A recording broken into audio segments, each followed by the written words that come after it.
अस्सलाम वालेकुम दोस्तों। शेर ड्रामा में मरजान को याद आ गया अपनी वो अंगूठी जो उसने अंगूठी के बॉक्स में रखी थी और वो पहनने की उसने कोशिश की, मगर उसे अंगूठी नहीं मिली। अंगूठी के लिए उसने अपने रूम में शोर मचाना शुरू कर दिया। लेकिन इतने में शगुफ्ता आती है फ़हद को चाय देने के लिए। लेकिन आहत जैसे ही चाय पकड़ता है शगुफ्ता को देखने लग जाता है और वहाँ पर मरजान शोर डाल रही होती है कि मेरी डायमंड की रिंग मिल नहीं रही।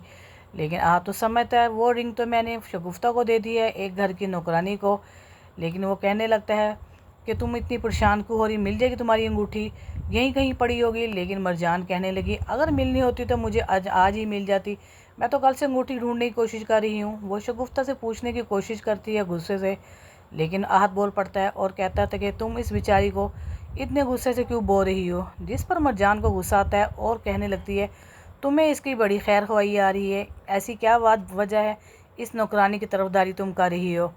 तो इस बात का आहत को बहुत गुस्सा आता है और वो कहने लगता है कि तुम हर वक्त मेरी बेइज्जती करती रहती हो। जिस पर मरजान कहती है बेइज्जती तो करूँगी, हमारे बाप के टुकड़ों पर तुम पलते हो, हमारी ज़मीनों से तुम खाते हो, हमारे घर में तुम रहते हो।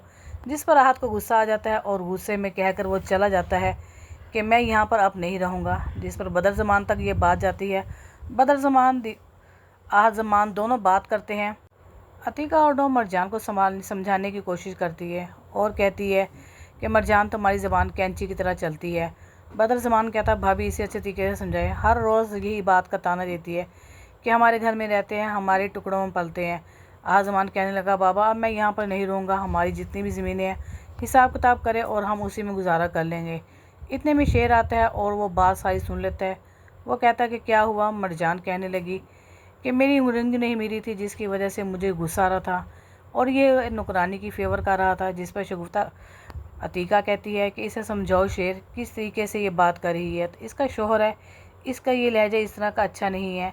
लेकिन शेर इस बात को, इस टून को समझता है, मामले को समझाने की खातर मामले को संभाल रहा है और उसने कहा कि मेरी गैर मौजूदगी में हमारे चचा ने और हमारे कज़नों ने तो हमारा साथ दिया, नहीं तो हमारी ये ना होते तो हमारी जायदाद तो कुत्ते खा जाते।